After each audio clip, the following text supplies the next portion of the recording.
আজিজানে মুহতারাম, সারা পৃথিবীর মানুষকে লক্ষ্য করি আল্লাহ রাব্বুল আলামিন বললেন যে তোমাদের নিকটে আমি আল্লাহর পক্ষ থেকে এসেছে একটি মুআজিজা।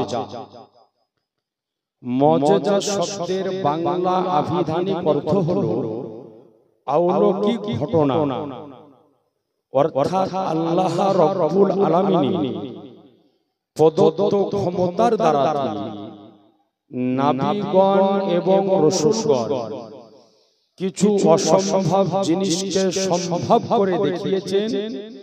এর নাম হলো মুআজিজা। আজিজানে মুহতারাম, তো পৃথিবীর বুকে যতজন নবী যতজন রাসূল এসেছেন, প্রত্যেক নবীকে প্রত্যেক রাসূলকে আল্লাহ কোনো না কোনো মুআজিজা, কোনো না কোনো অলৌকিক ঘটনা দান করে এই পৃথিবীর বুকে পাঠিয়েছেন। তো যেটা মুআজিজা, এটা আমার আপনার বুঝে আসতেও পারে, আবার নাও আসতে পারে। তো আজিজানে মুহতারাম, যতজন নবী এসেছেন প্রত্যেক নবীকে আল্লাহ অলৌকিক ঘটনা দান করে দুনিয়াতে পাঠিয়েছেন। এই দুনিয়ার বুকে যতজন নবী এসেছেন তার মধ্যে একজন আল্লাহর নবীর নাম হলো হযরতে দাউদ আলাইহিস সালাম। নাম শুনেছেন? হযরতে দাউদ নবী। এই দাউদ আলাইহিস সালামের একজন বেটা ছিলেন, অনেকগুলো ওনার সন্তান ছিল।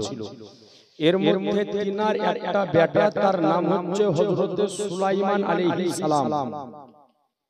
এই পৃথিবীর বুকে চারজন এই রকম ব্যক্তি এসেছে, যে চারজন ব্যক্তিকে আল্লাহ কোনো একটা রাজ্য বা একটা দেশের নয়, বরং আল্লাহ এই চারজন ব্যক্তিকে সারা পৃথিবীর বাদশাহী দান করেছেন। এর মধ্যে দুইজন ছিল মুসলমান আর দুইজন ছিল কাফির। কাফির দুইজনের মধ্যে একজনের নাম ছিল বাদশা নমরুদ। নমরুদের নাম শুনেছেন আপনারা? এই নমরুদ কোনো একটা দেশ বা একটা রাজ্যের বাদশা ছিল না, বরং এই নমরুদ সারা পৃথিবীতে বাদশাহী করেছে। কাফিরদের মধ্যে আরেকজন বাদশা সারা পৃথিবীতে বাদশাহী করেছে, তার নাম হচ্ছে বাদশা বখতে নাসার। আর মুসলমান দুইজন এই রকম এসেছে, তারা সারা পৃথিবীতে বাদশাহী করেছে। এর মধ্যে একজনের নাম ছিল হযরতে যুলকারনাইন আলাইহির রহমান, যিনাকে বলা হয় বাদশা সিকান্দার। আর আরেকজন ব্যক্তি ছিল আল্লাহর পয়গম্বর হযরতে সুলাইমান আলাইহিস সালাম। একটু সুবহানাল্লাহ বলেন, একটু জোরে বলেন না সুবহানাল্লাহ। আজিজানে মুহতারাম, আপনাকে একটা কথা জানিয়ে রাখি যে পৃথিবীর শুরু থেকে নিয়ে এখন পর্যন্ত যত বড় বড় পয়সাওয়ালা কোটিপতি মানুষ দেখবেন, সব কিন্তু মুসলমানের মধ্যেই। কোন গায়ের মুসলিমের মধ্যে অত পয়সাওয়ালা নাই যত পয়সাওয়ালা মুসলিমদের মধ্যে আছে। আজ ভারতবর্ষের বুকে একটা লোকের নাম খুব ভাসমান, নাম হচ্ছে মুকেশ আম্বানি। এই যে জিও সিম চালায়, আমরা জিও সিমের নাকি মালিক হই। কয়েকদিন আগে ওর একটা ভুটকা মার্কা ব্যাটার বিয়ে দিল বলে কয়েক হাজার কোটি টাকা পড়েছে। বিশাল কোটিপতি ব্যক্তি। আপনাকে জানিয়ে রাখি যে মুকেশ আম্বানির টাকা ক টাকা আছে। দুবাই প্রিন্সেসের বেটি আছে একটা, নাম হচ্ছে শিখা মেহরা। এখন ইউটিউব গুগল আপনি আলগা করেন যে এই দুবাই প্রিন্সেসের বেটি, ওর নাম হলো শিখা মেহরা।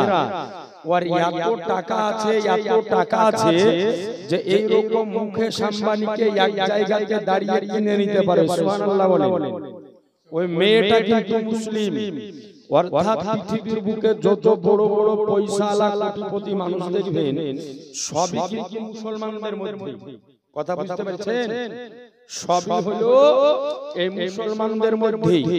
তো এই সুলাইমান আলাইহিস সালামকে আল্লাহ এত ধন দৌলত দিয়েছিলেন যে আল্লাহর নবী সুলাইমান আলাইহিস সালাম সারা পৃথিবীর বুকে তিনি বাদশাহী চালিয়েছেন। এই সুলাইমান আলাইহিস সালাম এই রকম বাদশা ছিলেন, তিনার একটা সিংহাসন ছিল। ওই সিংহাসনের উপরে তিনি যখন বসে যেতেন তো হাওয়াকে যদি হুকুম দেওয়া হতো তো ওই হাওয়া সিংহাসনকে উড়িয়ে নিয়ে যেখানে সুলাইমান পয়গম্বর বলতেন ওইখানে গিয়ে সিংহাসন আবার নেমে যেত। সুবহানাল্লাহ বলেন। আজিজান মুহতারাম বিরাদারিন ইসলাম, তো এখন বর্তমানে যে জায়গাতে আমার রাসূলে কায়নাত সাল্লাল্লাহু আলাইহি ওয়াসাল্লামে রওজায়ে আনওয়ার আছে ওই জায়গাকে বলা হয় মদিনা শরীফ। মদিনা শরীফে নবী মুস্তাফার কবর মুবারক আছে, মাজার মুবারক আছে। তো এই সুলাইমান আলাইহিস সালাম একদিন তিনার দলবলকে নিয়ে সিংহাসনের উপরে করে তিনি উড়ে উড়ে যেতেছেন। তো এখন বর্তমানে যে জায়গার নাম হলো মদিনা শরীফ, ওই সময়তে তো মদিনা শরীফ নাম ছিল না, ওইখানে মানুষের বসবাস ওই সময়তে ছিল না। তো সুলাইমান আলাইহিস সালাম আল্লাহর পয়গম্বর, আল্লাহর নবী, উনি যখন ওই জায়গা দিয়ে আপনার অতিক্রম করবেন তো সুলাইমান আলাইহিস সালাম হাওয়াকে হুকুম দিল যে সিংহাসন এই জায়গাতে নামিয়ে দেওয়া হোক। সিংহাসন জমিনে নেমে গেল। সুলাইমান আলাইহিস সালাম বললেন যে এখন এই জায়গাটা আমরা উড়ে নয় পায়ে হেঁটে হেঁটে পার হব।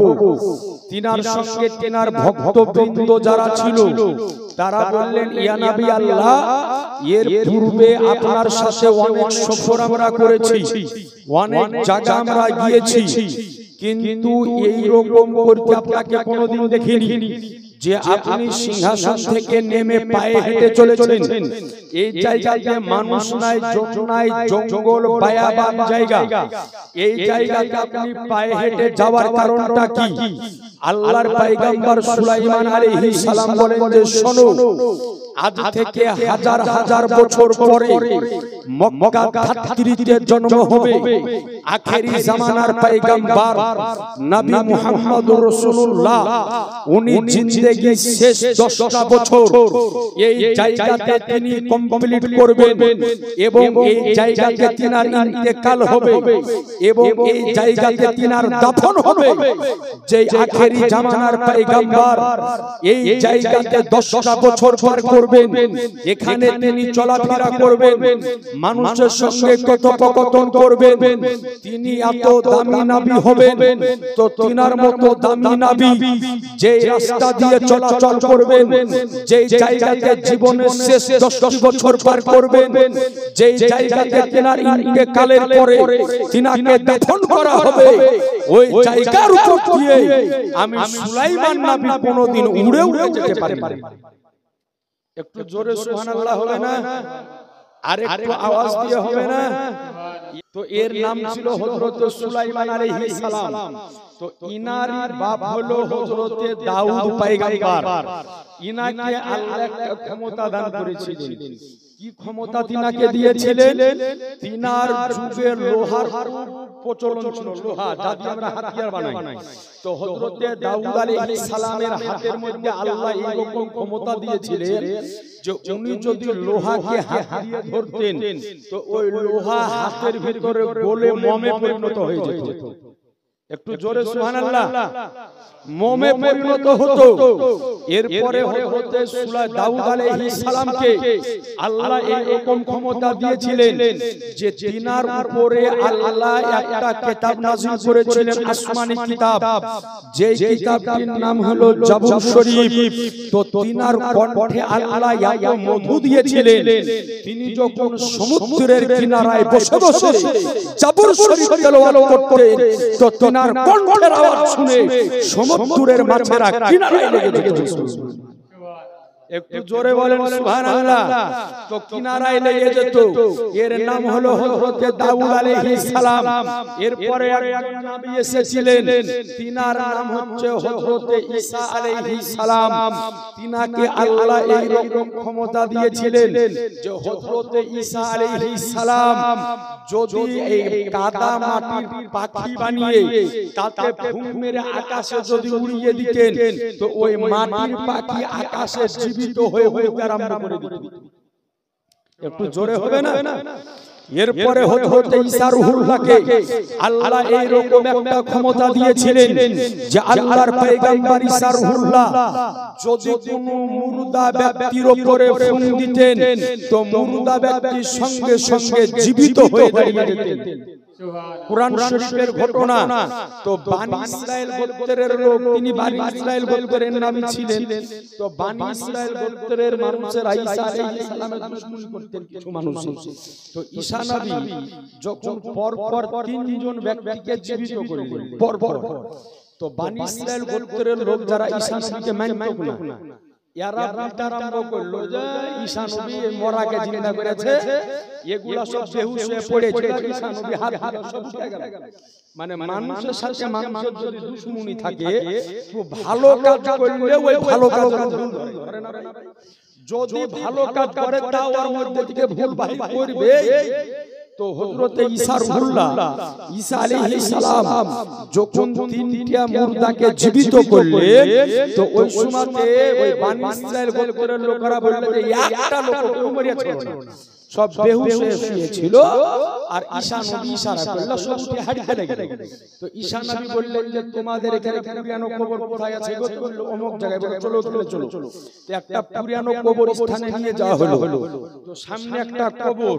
তো বললেন হ্যাঁ এই কবরটা কার? তো বললেন যে এই কবরটা হলো নূহ নবীর বেটা শামের কবর। তো বলে যে একে কতদিন আগে এখানে কবর দেওয়া হয়েছে? তো বললেন যে কমবেশকে আজ থেকে 4000 বছর আগে মাটি দেওয়া হয়েছে। আচ্ছা বলেন তো কোন মানুষকে যদি 4000 বছর আগে কবরের নিচে মাটি দেওয়া হয় তো ও মানুষের কোন চিহ্ন কবরের মধ্যে পাওয়া যাবে? একটু জোরে বলেন না। একটা মানুষকে কবরের নিচে দাফন করে আসার যদি 1 বছর পরে আপনি ওর কবরকে খুঁড়েন তো আমার মনে বলে যে হাড়টি খুব মুশকিলে পাবেন আপনি, তাও পাওয়া মুশকিল আছে, হাড়টিও মিশে নাকি বলছে। তো 4000 বছর হলো, বললেন যে একে মাটি দেওয়া 4000 বছর হলো। 4000 বছর আগে নূহ নবীর বেটা শামকে এই জায়গাতে আমরা দাফন করেছি। হযরত ঈসা আলাইহিস সালাম যেমনই আজকে ওই কবরের দিকে ইশারা করা রব্বে কাবার কসম, সঙ্গে সঙ্গে নূহ নবীর বেটা শাম আজকে ওই কবরের ভিতর থেকে 4000 বছর পরে জীবিত হয়ে বেরিয়েছিলেন। একটু জোরে বলেন না সুবহানাল্লাহ। তো 4000 বছর পরে হযরতে মারিয়ামের বেটা হযরতে ঈসা আলাইহিস সালাম তিনাকে জীবিত করলেন। তিনি কবর থেকে বেরিয়ে আসার পরে বলছে কি ব্যাপার, কিয়ামত শুরু হয়ে গেল নাকি? মানে উনি জানেন যে কিয়ামতের সময়তে মানুষকে কবর থেকে জীবিত বের করা। আমরা আমাদের আপনাদের যাদের বাবা বা দাদা পরদাদা ইন্তেকাল করে চলে গিয়েছে, কিয়ামতের পূর্বে সবাইকে কিন্তু কবর থেকে আবার জিন্দা হালাতে তোলা হবে। সুবহানাল্লাহ বলে জোরে বলেন সুবহানাল্লাহ। তো এ ছিল হযরত ঈসা আলাইহিস সালামের ক্ষমতা। এই রকম যতজন নবী যতজন পয়গম্বর এই পৃথিবীর বুকে এসেছে, প্রত্যেক নবীকে প্রত্যেক পয়গম্বরকে প্রত্যেক আজকে রাসূলকে আল্লাহ দুটিয়া চারটিয়া করে মুজিজা দান করে অলৌকিক ঘটনা দান করে পৃথিবীর বুকে প্রেরণ করেছেন। এই আজিজানে মুহতারাম হযরত আদম নবীকে পাঠালেন, মুজিজা দান করে পাঠালেন। হযরত নূহ নবীকে পাঠালেন, আল্লাহ মুজিজা দান করে পাঠালেন। হযরত ইব্রাহিম নবীকে পাঠালেন, মুজিজা দান করে পাঠালেন। আজকে ইসমাঈল নবীকে পাঠালেন, মুজিজা দান করে পাঠালেন। ইসহাক নবীকে পাঠালেন, মুজিজা দান করে পাঠালেন।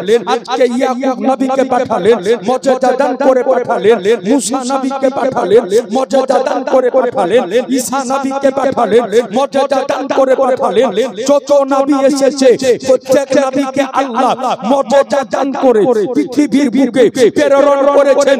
কিন্তু রব্বে কাবার কসম, যেই সময়তে আল্লাহ আমার আনিসে বেকাশা সাজদে কাউন মাকা বেচারুকে চারা বেশাহরুকে সাহারা ইয়াতিমকে ওলি হাম গরিবকে হামি আমার নবী মুস্তাফাকে আল্লাহ পৃথিবীর বুকে প্রেরণ করলেন।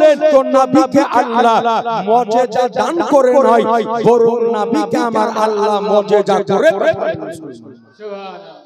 এ ছিল রাসূলে কায়নাত সাল্লাল্লাহু আলাইহি সাল্লামকে আল্লাহ মস্তক থেকে নিয়ে কদম মোবারক পর্যন্ত নাভির প্রত্যেকটা অঙ্গকে আল্লাহ অলৌকিক করে পাঠিয়েছেন। সুবহানাল্লাহ বলে। এখন নবী মুস্তাফার মস্তক থেকে নিয়ে কদম পর্যন্ত প্রত্যেকটা অঙ্গের বিবরণ দেওয়া আমি তো দূরের কথা আমার 50 যুগ পার হয়ে গেল সম্ভব হবে না। হবে? সম্ভব হবে না।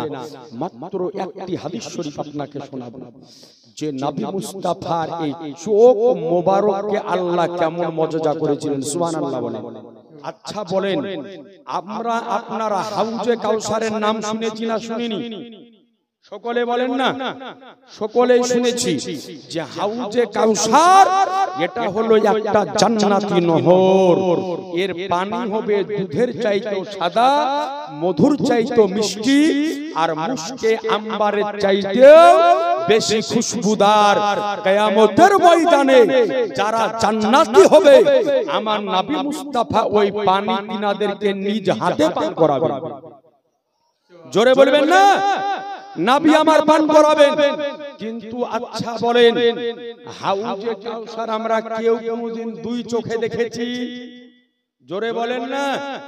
শুধু কানে শুনেছি যে হাউজে কাউসার আছে। কোথায় আছে? জান্নাতি নহর। কিন্তু কেউ কোনদিন ডাইরেক্টও দেখিনি, স্বপ্নে কেউ কোনদিন দেখিনি যে হাউজে কাউসার দেখতে কেমন।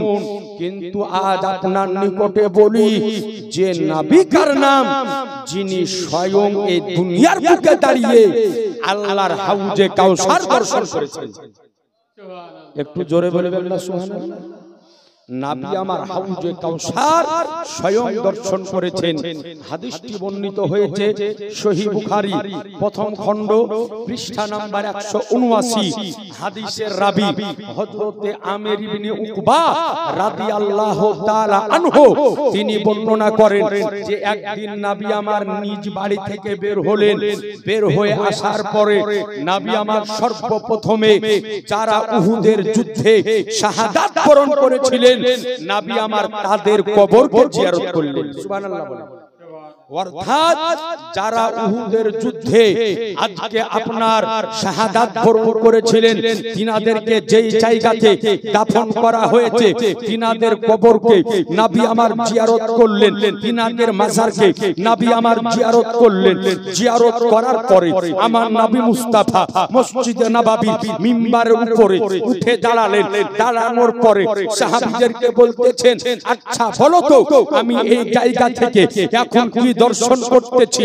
তো সাহাবায়ে কেরাম বলেন, ইয়া রাসূলুল্লাহ আপনি ভালো জানেন, আপনি ভালো জানেন। তো সঙ্গে সঙ্গে আমার শাহানশাহে জিবাকার মদিনা কে তাজদার আহমদে মুখতার নবীও কে সরদার দোনো জাহানের মালিক ও মুখতার আমার নবী মুস্তাফা বলে যে আল্লাহর কসম আমি এখন এই জায়গা থেকে দাঁড়িয়ে দাঁড়িয়ে আল্লাহর হাউজে কাউসার দর্শন করতেছি। সুবহানাল্লাহ। একসঙ্গে বলা যাবে না? একটু জোরে বলা যাবে না? অর্থাৎ নবী আমার এই দুনিয়ার বুকে দাঁড়িয়ে দাঁড়িয়ে আল্লাহর হাউজে কাউসার দর্শন করেছেন, যেটা আমার আপনার কারো পক্ষে দর্শন করা সম্ভব নয়। তাহলে বোঝা গেল যে নবী মুস্তাফার চোখকে আল্লাহ এই রকম করেছেন যে আমার নবী মুস্তাফা এক জায়গাতে দাঁড়িয়ে আজকে দুনিয়ার বুক থেকে দাঁড়িয়ে জান্নাতে হাউজে কাউসার দর্শন করতে পারে মুসলমান। একটু জোরে বলেন না? এইবার আসুন নবীর দেখার পাওয়ারকে আল্লাহ কেমন করেছেন আরেকটি হাদিস শরীফ আপনাকে শোনাবো। আপনাদের এই জালসা হচ্ছে কবরস্থানের উন্নতি কল্পে লাই ভাই। আচ্ছা বলেন আপনারা কবর জিয়ারত করতে যান না? যান না? জোরে বলেন না? সবাই জানতো বাপের কবর হোক, মায়ের হোক, ছেলের হোক, মেয়ের হোক, দাদার হোক, দাদির হোক, নানার হোক, নানির হোক, যারই কবর হোক আমরা আপনারা সবাই জিয়ারত করতে যাই। কবর জিয়ারত করে তিনাদের জন্য আল্লাহর দরবারে হাত উঠিয়ে দোয়া করি, করি না ভাই? আচ্ছা যদি বলেন যে আজকে যদি বলা হয় যে আপনাদের এই গ্রামে কোনো একজন ব্যক্তি কবর জিয়ারত করতে গেল, তাকে একটা কবরের পাশে যদি দাঁড় করিয়ে দেওয়া হয়, দাঁড় করিয়ে দেওয়ার পরে যদি বলা হয় যে ভাই একটু জোরে বলো তো যে এই কবরের ভিতরে আযাব হচ্ছে না শান্তি হচ্ছে, তো কবরের উপরে দাঁড়িয়ে কবরের নিচের খবর দেওয়া সম্ভব হবে? একটু জোরে বলতে হবে। একটু বুলিয়ে নিচ্ছি কেন জানেন? এই কারণে বুলিয়ে নিচ্ছি যে আমারও আপনার দুই কাঁধে দুইজন ফেরেশতা আছে, আছে না নাই? একবার যদি বলেন ইয়া রাসূলুল্লাহ ইয়া হাবিবাল্লাহ, একবার যদি সাক্ষী দিয়ে দেন আর এটা যদি আল্লাহর দরবারে কবুল হয়ে যায় আর ফেরেশতারা এটা আপনার লিখে যদি নেয়, তো কিয়ামতের ময়দানে এর ওসিলাতে আল্লাহ আপনাকে নাজাত দান করে দিবেন। জোরে বলেন সুবহানাল্লাহ। কিন্তু নবী কার নাম, পয়গম্বর কার নাম? হাদিসটি বর্ণিত হয়েছে সহিহ বুখারী প্রথম খণ্ড পৃষ্ঠা নাম্বার 182। হাদিসের রাবী ইবনে আব্বাস রাদিয়াল্লাহু তাআলা আনহু তিনি বলেন যে একদিন আমরা নবীর সঙ্গে চলতেছিলাম, হঠাৎ এক জায়গাতে নবী আমার বললেন যে দাঁড়াও, এই জায়গাতে দাঁড়িয়ে যাও। বললেন ইয়া রাসূলুল্লাহ দাঁড়াবো কেন? তো নবী আমার বললেন শোনো, নিশ্চয় এই জায়গাতে দুটি কবর রয়েছে আর দুটি কবরের ভিতরে আযাব চলতেছে। সুবহানাল্লাহ বলেন। আযাব চলতেছে। তো নবী আমার বললেন যে একটা খেজুরের ডাল নিয়ে এসো। একটা খেজুরের ডাল আনা হলো। আনার পরে আমার রাসূলুল্লাহ ওই খেজুরের ডালটিকে দুভাগে বিভক্ত করে দুটি কবরের উপরে নবী আমার গেড়ে দিলেন। গেড়ে দেওয়ার পরে বললেন শোনো, এই খেজুরের ডাল দুটি যতদিন সবুজ আকার ধারণ করে থাকবে ততদিন পর্যন্ত এরা আল্লাহর জিকির করবে আর এদের দুইজনের কবরের আযাব হালকা হতে থাকবে। জোরে বলা যাবে না? এইবার নবী আমার বললেন যে শোনো, এদের দুইজনের কবরে আযাব হচ্ছে খুব বড় কারণে না। বলে ইয়া রাসূলুল্লাহ কি কারণে? বলে একজনা চুগলখড়ি করে বেড়াইতো। বলে চুগলখড়ি কাকে বলা হয়? বলে ইয়ার কথা ওকে লাগাইতো, ওর কথা ওকে লাগাইতো। এইরকম লোক এখন আছে না নাই? কথা লাগানো লোক আছে না নাই? একাধিক এরকম লোক আছে যে আপনার ইয়ার কথা ওকে লাগায়, ওর কথা ওকে লাগায়। জেনে রাখবেন পৃথিবীর বুকে যত রকমের পাপ আছে তার মধ্যে একটা পাপ হচ্ছে চুগলামি করা পাপ। যেই পাপটা মানুষের মধ্যে সবচাইতে বেশি আছে। জি আজ আপনাকে বলি কবরস্থানের জালসা দুটো আপনাকে আমল কথা বলে দিয়ে যায় যা আজ আমরা দিনের পর দিন এত পাপ এত গুনাহ আমরা করি, আমরা এই কথা ভুলেই যাই যে আমাদেরকে মরতে হবে। মনেই থাকে না। বাপকে মাটি দিয়ে আসি ভুলে যায় যে আমাকে যেতে হবে, মাকে মাটি দিয়ে আসি ভুলে যায় যে আমাকে যেতে হবে, দাদা দাদিকে মাটি দিয়ে আসি ভুলে যায় যে আমাকে যেতে হবে। আমাদের একটুও খেয়াল থাকে না যে কবরে আমাকে যেতে হবে। দিনের পর দিন পাপ গুনাহ। আজ কত রকমের যে মুনাফিকি আমাদের মধ্যে আছে তার কোনো গ্যারান্টি নাই। মুনাফিক কাকে বলা হয়? নবী আমার বলেন যে মুনাফিক ওই ব্যক্তিকে বলা হয় যে দুমুখী ব্যক্তি, দুই রকমের চরিত্র, মুখে এক কথা আর অন্তরে হচ্ছে আরেক কথা। ইয়াকে বলা হয় মুনাফিকি ব্যক্তি। যেমন আপনাকে বলি, আমার সামনে বলে যে রে হুজুর আপনার চাইতে বড় বক্তার কেউ নাই, আবার আমার পেছনে যে বলে যে শালা আবার কি জানে। এরকম লোক আছে না নাই? সামনে বলে রে বাবা রে আপনার মতো ভালো লোক আর কেউ আছে, আর যেমন একটু সুযোগ পাইলে ওর বদনাম করে আকাশ ভেঙে ফেলে দেয়। জি আছে না নাই? আজ আপনাদের নিকটে বলবো যে এই রকম চরিত্র যদি কারে ভিতরে থাকে আপনি আজকে ত্যাগ করেন। মা বোনদেরকে বলবো যে আপনাদের ভিতরে যদি এই চরিত্র থাকে জালসার মঞ্চ থেকে আজকে আপনি এটা ত্যাগ করে যান। কারণ যদি এই পাপে আপনি লিপ্ত থাকেন, বিশেষ করে এই গীবত, মুনাফিকি, চুগলখড়ি, এই পাপে যদি আপনি লিপ্ত থাকেন তাহলে আপনাকে কবরে বাঁচানোওয়ালা কেউ হবে না। সুতরাং আজকে থেকে তওবা করেন যাতে করে আল্লাহ আপনার জীবনের এই সমস্ত গুনাহগুলিকে মাফ করে দেয়। বলেন আমিন। জোরে আল্লাহুম্মা আমিন বলেন না? আরেকটু জোরে বলেন না আমিন। তো এই যে মুনাফিকি, নেফাকি পাপ, চুগলখড়ি পাপ, গীবতখড়ি পাপ, এই পাপটা বেটা ছেলেদের যা করে বিটি ছেলের মধ্যে কিন্তু বেশি আছে। আছে না নাই? যেমন আপনাকে বলি, যদি দুটিয়া শাশুড়িকে যদি আপনি এক জায়গায় করে দেন তো বহুর গীবত করে আসমান ভেঙে ফেলে দেয়। আর যদি দুটিয়া বহু এক জায়গায় হয়ে যায় তো শাশুড়ির গীবত করে পাহাড় ভেঙে ফেলে দেয়। বলে যে আর জানিস আমার বউ হচ্ছে শালা পাকা নমরুদের বিটি, আর ও বলে যে আমার শাশুড়ি হলো ফেরাউনের বহিন। আপনাদের নিকটে আরজ করব, আজ এই জায়গাতে এসেছেন দুটি ভালো কথা আমলি কথা শুনে যান, যাতে করে আপনার জীবনটা বদলে যায়। তাহলে এক নাম্বার গুনাহ কি? যে ব্যক্তি চুগলখড়ি করে তার কবরে আযাব হতেছে। এরপরে নবী আমার বললেন যে দ্বিতীয় জন ব্যক্তি কি করত? ওই ব্যক্তি পেশাব ফিরার পরে পেশাবের ছিটা থেকে ইহতিয়াত করত না, দূরে যে থাকতো না, অর্থাৎ ওই পেশাবের ছিটা ঘুরে ঘুরে ফিরে ফিরে তার শরীরে আবার পড়তো। এই কারণে আজকে আপনার এই কারণে তার কবরে আযাব হতেছে। আজ আপনার নিকটে আমি আরজ করব, আপনার নিকটে বলতে চাই, আজ আমাদের ঘরের একাধিক পুরুষকে আপনি দেখেন ওর বয়স হয়ে গেছে 50 বছর, ওকে জিজ্ঞাসা করেন যে সুন্নতি তরিকাতে পেশাব কেমন করে ফিরতে হয় জানেন? আমি চ্যালেঞ্জ করছি, জিজ্ঞাসা করেন। ওর বয়স হয়ে গেছে 20 বছর, লবডঙ্কা করতে জালসা শুনতে আসা, হ্যাঁ? যে আজকে জালসা দেওয়ার এবং জালসা শোনার মানেটা কি? মানেটা হলো এটাই যে এই জায়গা থেকে দুটো ভালো কথা শুনে নিজের জীবনের উপরে অতি প্রতিফলিত করব, নিজের জীবনে বাস্তবায়ন করব, এর নাম হচ্ছে জালসা দেওয়া। কিন্তু আজ ওইটাও তো নাই, জালসা দেওয়া হয়ে যায় আমাদের মধ্যে রঙ্গ তামাশা। জালসা আজ রঙ্গ তামাশা, মাহফিলে লোক নাই আর মেলাতে অভাব নাই। হচ্ছে না? হচ্ছে না? মাহফিলে লোক নাই আর মেলাতে লোকের অভাব নাই। আর জালসা হচ্ছে রঙ্গ তামাশা। মানুষ জালসা শুনতে আসে, বক্তার গলার আওয়াজ শুনতে বলে বাপ রে কি গলার আওয়াজ রে, গজাল গাইলে তো পাহাড় ভেঙে বলে বাপ রে গলার সুর শুনে মাথা খারাপ। কিন্তু কি শিখে এলে কিছুই না, লবডঙ্গা আবার নেংটি থেকে বাড়ি। তো আপনাকে আমি বলি, আমাদের মধ্যে আজ আপনি হিসাব করেন গা, শতকরা 95% যুবক থেকে নিয়ে বুড়ো পর্যন্ত সঠিকভাবে পেশাব করা জানে না। শতকরা 98% বেটা ছেলে আর বেটি ছেলে ফরজ গোসল করা জানে না। জিজ্ঞাসা করেন যে সঠিকভাবে ফরজ গোসল কেমন করে করতে হয়, এর নিয়ম কি? যদি বলতে পারে বা করতে পারে তো আমার নিকট আপনি নিয়ে আসেন।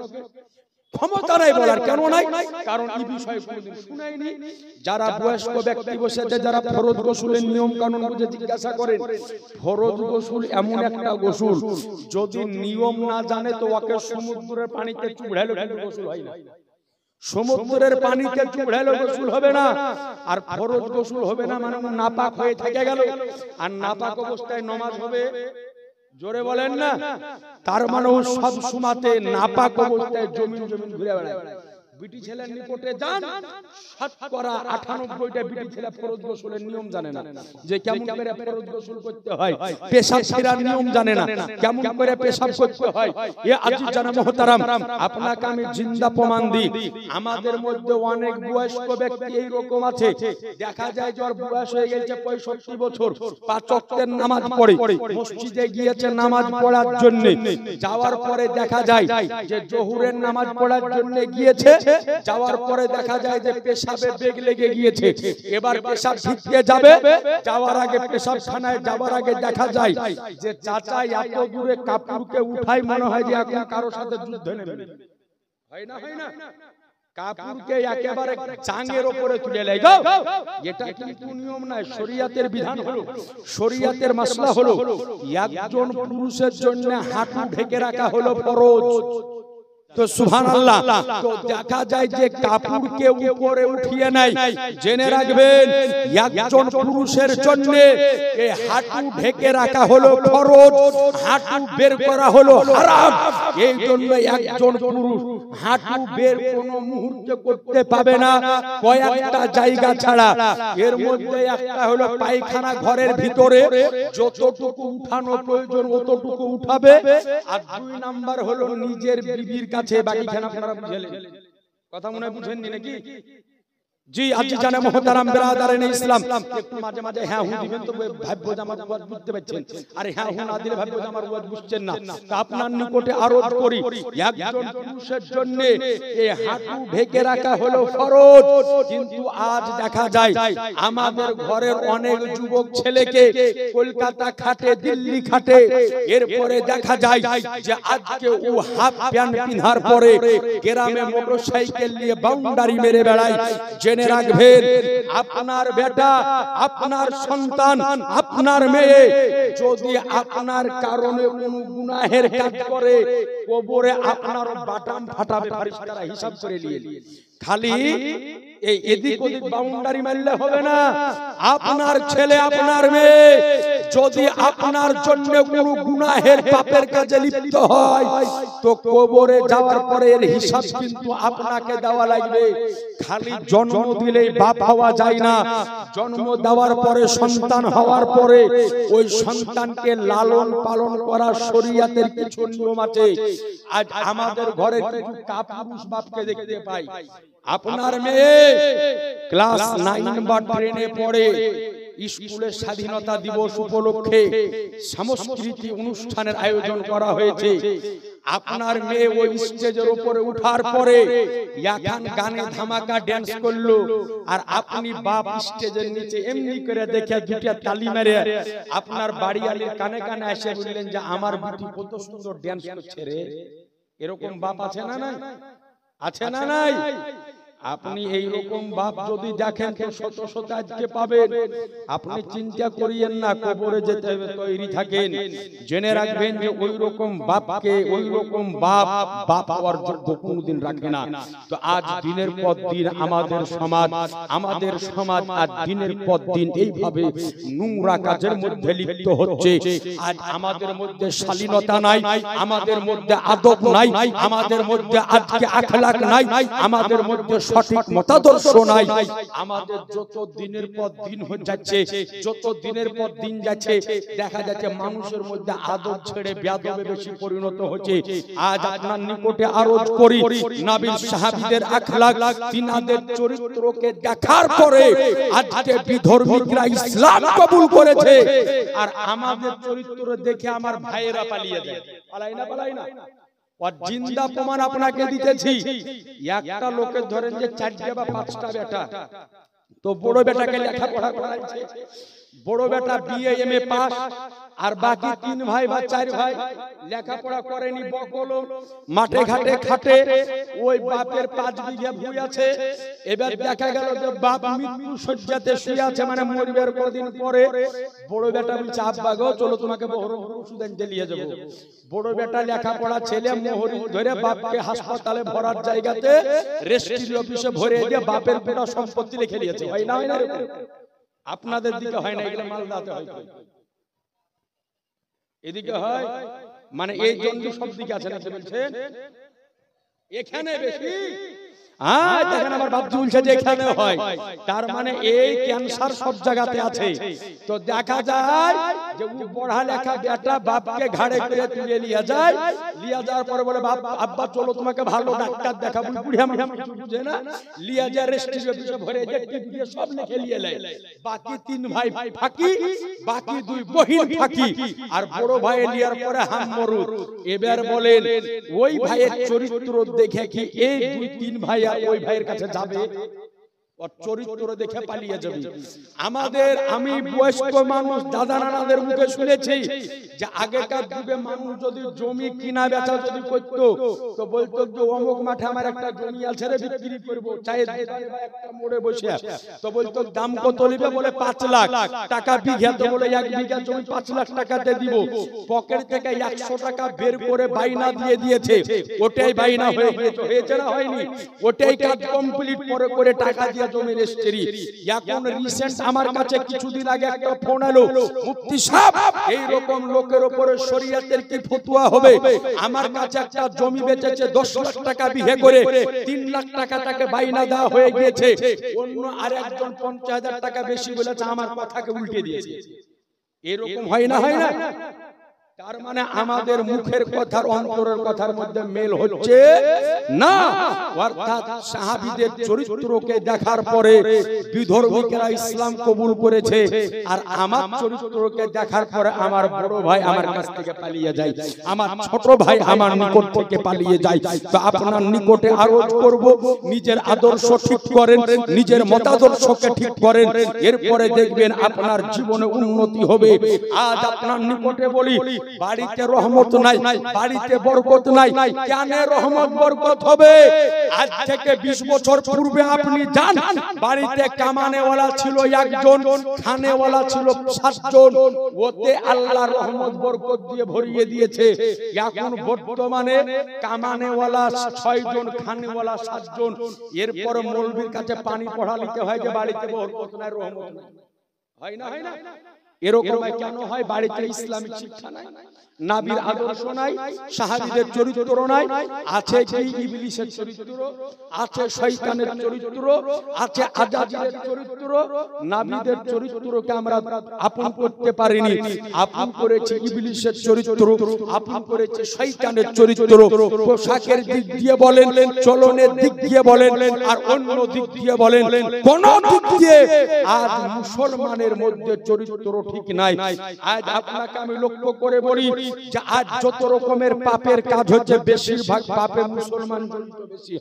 সুদখোর আপনি খুঁজলেন মুসলমানের মধ্যে বেশি, মদখোর মুসলমানের মধ্যে বেশি। সুদ খায় কিন্তু সুদ বলে না, বলে ইন্টারেস্ট, মানে ভদ্র ভাষা। সুদ বললে খারাপ লাগবে, বলে কি করেন তো, বলে ইন্টারেস্টে টাকা খায়, বলে না যে সুদে খাটে, মানে সুদটা খারাপ লেগে যাবে, মানে ই হচ্ছে ভদ্র হারাম। কথা বুঝেছে? আরে এমন এমন লোকে সুদ খায় তো দেখে মনে হয় যে জান্নাত থেকে পালিয়ে আসা, অথচ দেখা যায় পাকা সুদখোর। জি, ভদ্র সুদখোরকে বলা হয়। এরপর আপনি দেখবেন যে ভদ্র মাতাল। ভদ্র মাতাল কাকে বলে জানেন? একটা জালসায় ছিলাম কলকাতা এই কিছুদিন আগে, তো আপনার রিজার্ভেশনের টিকিট করা আছে, মানে রাত্রি আমাদেরকে জাগরণ করতে হয়। তো আমার সিটটি আবার পড়েছে সব ওপরে, তো দিনের বেলাতে ট্রেন, রাত্রে জলসা। তো আমি ভাবলাম যে ওপরে যখন সিট, তো ওপরে তার লোক বসে, ওপরে উঠে একটু চাদর মোড়া দিয়ে ঘুমাই। তো আমি ঘুমাচ্ছি ওপরে, তো নিচে 2 জন ব্যক্তি বসে আছে, তো গল্প করছে। তো মদ খাওয়া হারাম, হারাম এসব বিষয় গল্প চলছে। তো আমার কানটা হালকা হালকা হান করছে একটু। তো একজন বলছে, পাগলা মদ খাওয়া হারাম নাকি? তো বলে কি? তো বলে মদ খাইয়া মাতলামি করা হচ্ছে হারাম। ও কত বড় মুফতি ভাবে আছে, বলছে মদ খাওয়া হারাম নয়, মদ খাইয়া মাতলামি করা হারাম, মানে হচ্ছে ভদ্র মদ। এবার আপনি জান ভদ্র জুয়া, আগে মানুষ জুয়া খেলতো পাত্তি দিয়ে, তাস দিয়ে, নাকি বলেন না, কি বলে, তাস দিয়ে জুয়া খেলতো। এখন আর তাস দিয়ে জুয়া হচ্ছে না, এই যে মাল খেতে, এই যে মোবাইল, এই যে এখন জুয়া চলছে মোবাইলে। মোবাইলে এই যে কিছুদিন পর শুরু হবে আইপিএল খেলা। এই আইপিএল খেলাতে একটা খেলা হয়, নাম হচ্ছে ড্রিম 11। নাম শুনেছে? হ্যাঁ, বুড়ে মানুষরা যারা জুয়া যারা বড় মোবাইল চালায় তার নাম হচ্ছে ড্রিম 11। ওকে বলা হয় ভদ্র জুয়াখোর, ও ভদ্র জুয়া খেলে। আর এই যে মোবাইল, এই মোবাইলের দ্বারাতে মানুষ কত যে গুনাহ পাপ করছে তার কোনো হদাহদ নাই। এই যে মোবাইল, এই যেমন উপকারী তেমন হচ্ছে ক্ষতিকার। অর্থাৎ পৃথিবীর বুকে যতগুলো মিথ্যা যন্ত্র আছে তার মধ্যে একটা হচ্ছে আপনার এই মোবাইল। আপনাকে তার একটা ঘটনা আমি শুনিয়ে দিই। বহরমপুরে রাধারঘাট ব্রিজ আছে না? বহরমপুর রাধারঘাট ব্রিজ নাম শুনেননি? রাধারঘাট ব্রিজ, রাধারঘাট ব্রিজের পার হয়ে বহরমপুর পার হয়ে নওদা থানায় আমতলা বলে মধুপুর একটা জায়গা আছে। ওখানে আমার জালসা, মালদা থেকে আমি বাসে করে আসছি। তো স্টেট বাসে আছি, বহরমপুর নেমে যাব। তো রাধারঘাট ব্রিজের উপরে যখন বাস, তো আমার পাঞ্জরে একটা লোক বসে আছে। আল্লাহর কসম বলছি, মিথ্যা লয় আপনাকে। তা আমার পাঞ্জরে বসে আছে, আমি এইভাবে চোখটা দিয়ে এমনি করে ঢেকে আছি। তো লোকটা মোবাইলে ফোন এসছে, হ্যালো। ওকে বলছে কোথায় আছেন জিজ্ঞাসা করেছে। তো বলছে মালদা টাউনে আছি, কিন্তু আছে রাধারঘাট ব্রিজে। বুলিয়া দেওয়ার পরে এমনি করে আমার দিকে তাকাচ্ছে, মানে ভাবছে তো মুরগি জালসাই গেছে, ব্যাগ ব্যাগ দেখেছে তো জায়গায়। তা আমি সেদিন দিলাম জোরে, এই মাল হচ্ছে মিথ্যা মেশিন গো। আজ এই মোবাইলের দ্বারাতে মানুষের সংসার কত নষ্ট হচ্ছে জানেন? মুর্শিদাবাদের মেয়ে মালদার ছেলেকে নিয়ে পালিয়ে গেছে, বলে কি করে গো? তো বলে মোবাইলের মাধ্যম দিয়ে। ভাব, আজকালের ফোনে হ্যালো বলা লাগে না। আপনারা বয়স্ক মানুষ বুঝেন না, যারা যুবক চ্যাংড়া আছে তারা আগে জিজ্ঞাসা করে, এই মোবাইল এই দেখুন শীতের দিন এমনি করে ল্যাপের মধ্যে মুখ ভরে নিল, ভরে নেওয়ার পরে হ্যালো বলা লাগে না, এমনি করে লিখে যে আঙ্গুল দিয়ে মারলো ঠেলা মালদাতে সেট, বুঝতে পারলেন? নাম হচ্ছে মেসেজ। ওখানে আছে এক ম্যাডাম, ও ল্যাপের তলে ঢুকে ও এমনি করে লিখে যে মারলো ঠেলা একেবারে মুর্শিদাবাদে সেট। আরে জানা যায় দরদনে গেল কোন দিয়ে রে, ওর বাপ চিন্তাকে ছামার বেটা মনে ল্যাপের তলে ঘুমাইছে না, ওর বেটা ল্যাপের তলে তাহাজ্জুদের নামাজ পড়ছে, বুঝেননি? তো এই যে মোবাইল যা ক্ষতি করে তার চাইতে কম উপকার করে, কিন্তু ব্যবহারটা হচ্ছে মূল। আপনি যদি ব্যবহার করতে জানেন তো ভালো। যেমন আপনাকে বলি, আপনারা বিরক্ত হয়েছেন কি? অসুবিধা হচ্ছে কি? হচ্ছে না তো? একটু সুবহানাল্লাহ বলেন। এই যে মোবাইল, ইয়াতে আপনি বক্তব্য শুনেন, গজল শুনেন, কোরআন শরীফ শুনেন, ফোনে কথা বলেন, যোগাযোগ রাখেন, ভালো। কিন্তু যেমন ওই দিকে চলে যাবেন তো গেল নাকি বলছে? তো এর নাম হলো মোবাইল। তো এই মোবাইল হচ্ছে মিথ্যার মেশিন, পাপের মেশিন। যদি চালাতে না জানে, ওরে এক মালের মধ্যে কত ফাংশন গো, যারা জানে তা খালি তারাকে জিজ্ঞাসা করিয়েন যে জানে। তো সুবহানাল্লাহ, আজ জানে মুহতারাম বেরাদারিন ইসলাম। তো এই কারণে আজ আমাদের ঘরের মধ্যে আজকে রহমত নাই, বরকত নাই। এই কারণে আমাদেরকে আজ পাপ গুনাহতে আজকে গ্রাস করে নিয়েছে। তো সুবহানাল্লাহ, আজ জানে মুহতারাম বেরাদারিন ইসলাম, আপনাদের নিকটে আরজ করতেছিলাম, এ আমার রাসূলে কায়নাত সাল্লাল্লাহু আলাইহি ওয়াসাল্লামকে দেখার ক্ষমতা আমার এই রকম আল্লাহ দান করেছেন যে আমার নবী মুস্তাফা এক জায়গাতে বসে সারা জাহানকে দর্শন করতে পারেন। জোরে বলেন না সুবহানাল্লাহ।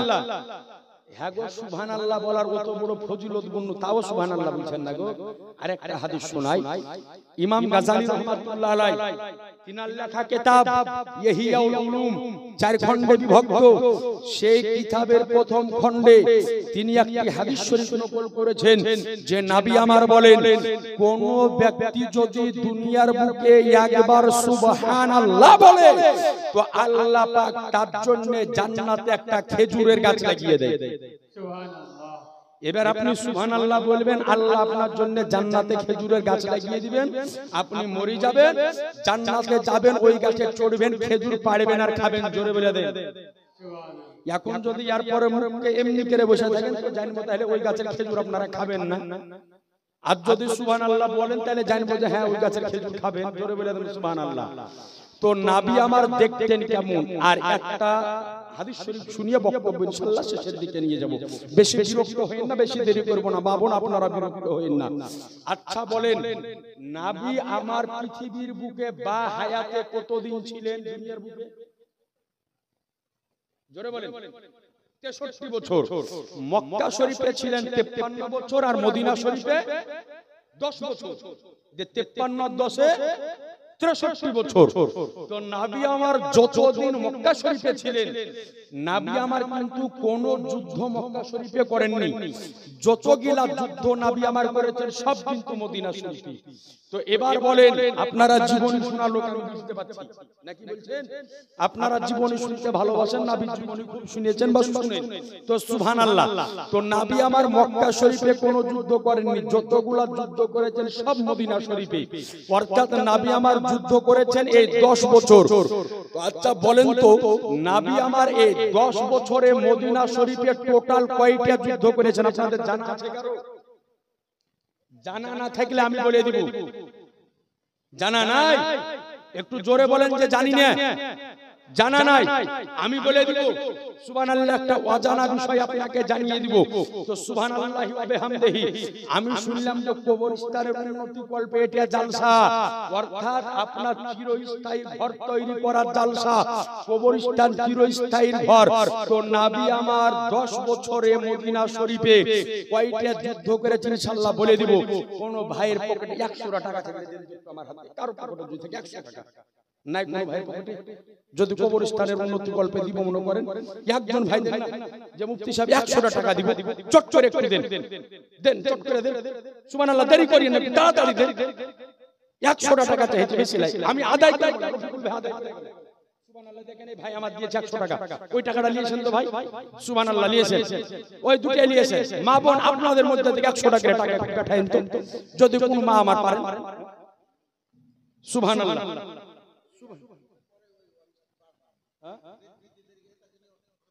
সুবহানাল্লাহ। এটা কেন তিনজন ভাই দিয়েছে, মা বোনদের নিকট দিয়ে 100 ভাই এই টাকাটা নিয়েছেন তো, একটু চট করে নিয়েছেন। সুবহানাল্লাহ, তাহলে 3 জুনা দিল নাকি বলছেন? কয় জুনা দিল? জান না গো, আমাকে বলছে যাবো, জান নিয়েছেন বুড়ি ছেলের কাছ থেকে। সুবহানাল্লাহ, এই দেখেন 3 জনা দিয়েছে 100 করে 300 টাকা। তাহলে সবাইকে বুঝে লাভ কি? ওই 3 জনা ভাই যারা টাকা দিয়েছেন জালসা শেষে দাঁড়াবেন, আপনাদের কানে কানে বলে দিয়ে চলে যাবে। সুবহানাল্লাহ, এই দেখেন দিয়েছে 100 টাকা মেয়ে ছেলে, আর একজনা দিয়েছে 40 টাকা, আল্লাহ জন্য কবুল করে।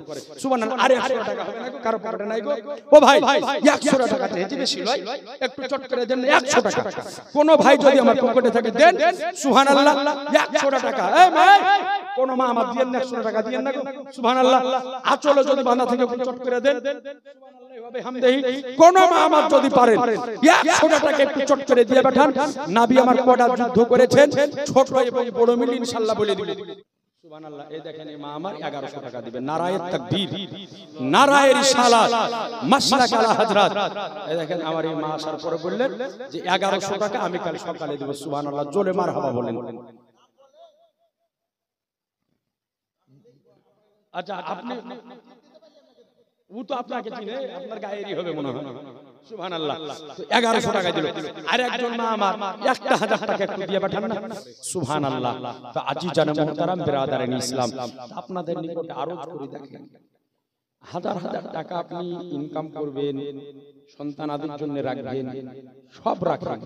তবে একটা কথা আপনাকে বলে রাখি যে এই শেষ নবী উম্মতের উপরে আল্লাহ রাব্বুল আলামিন যে একটা নিয়ামত দিয়েছেন, এই নিয়ামতটা আল্লাহ অন্য কোন নবী উম্মতের জন্য দেয়নি। সুবহানাল্লাহ বলেন।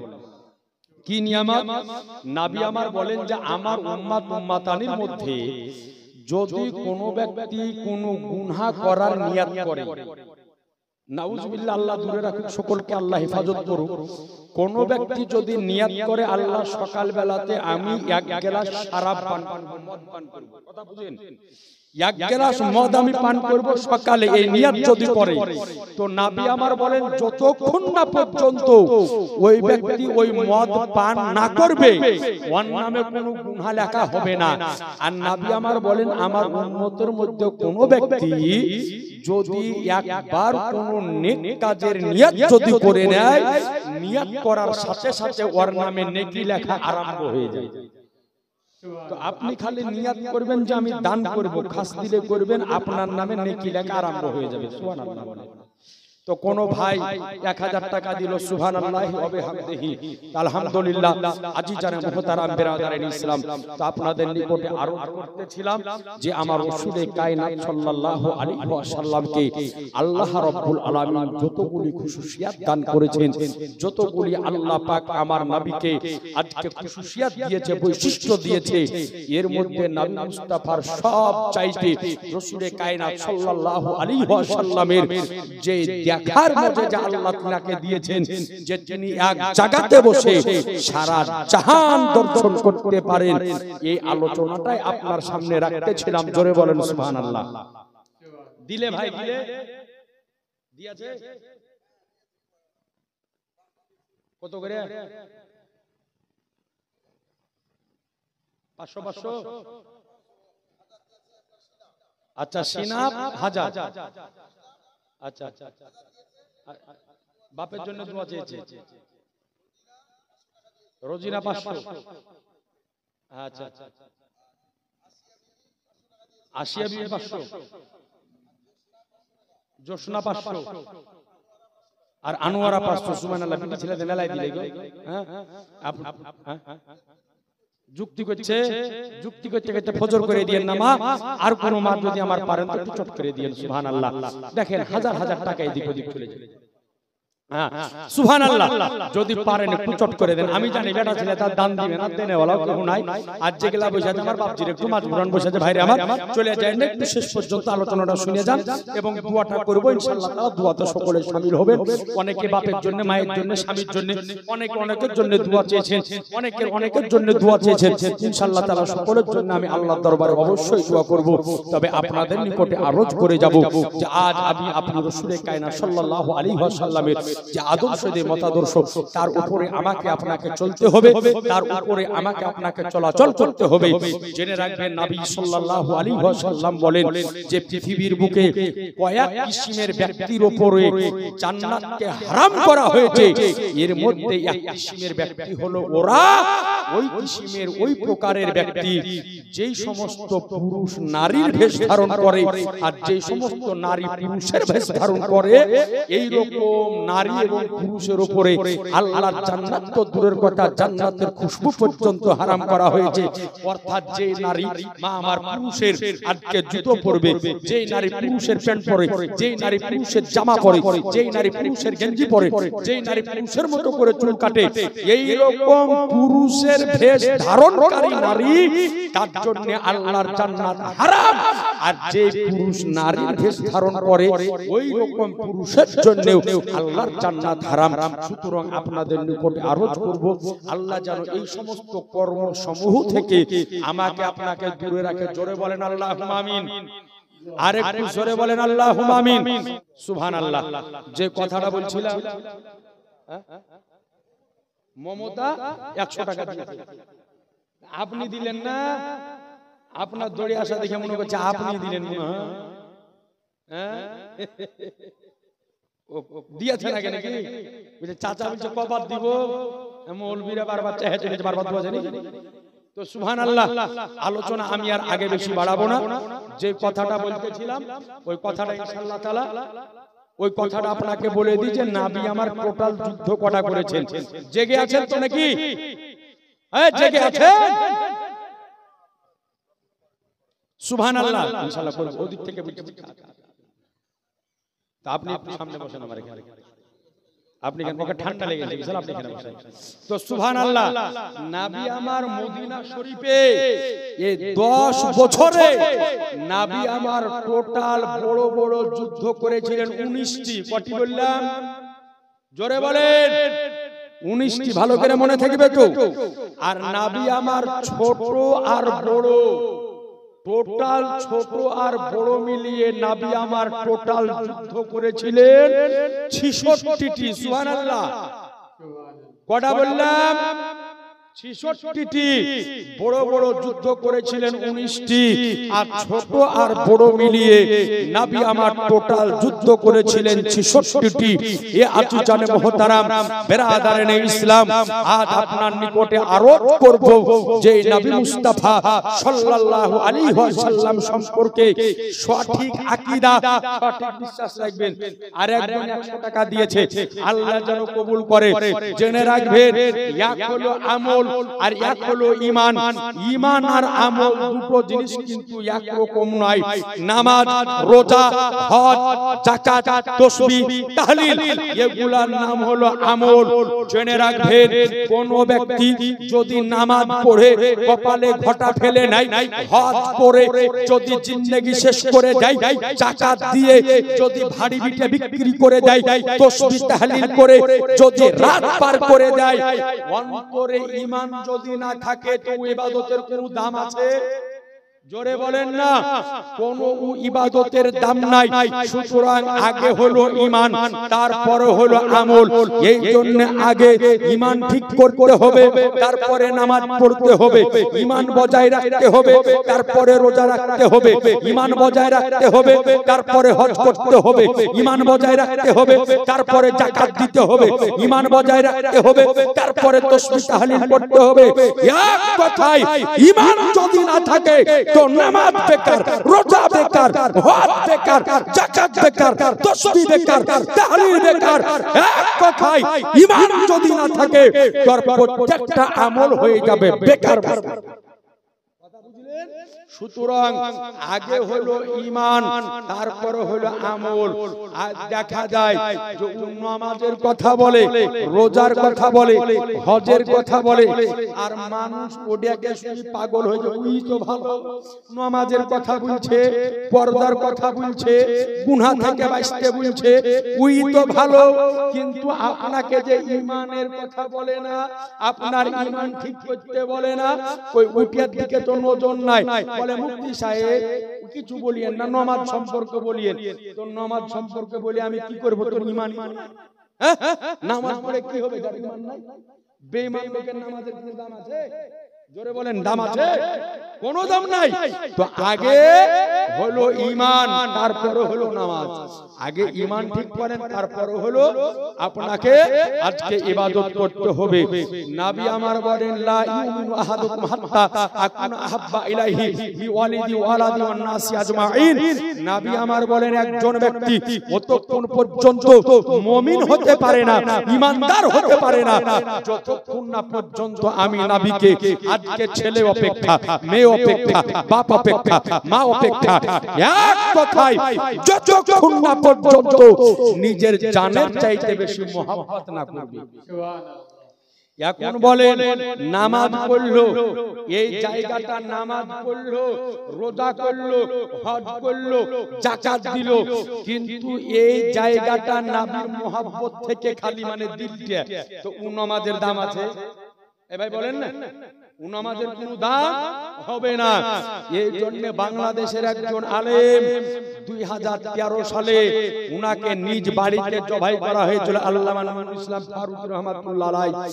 তিনি বলতেন যে পৃথিবীর সবচাইতে বড় জ্ঞানী ব্যক্তি যদি হয় আর ওর অন্তরের মধ্যে নবীর প্রেম যদি না থাকে, তো ওকে আমি আমার পায়ের জুতার শোল মনে করি।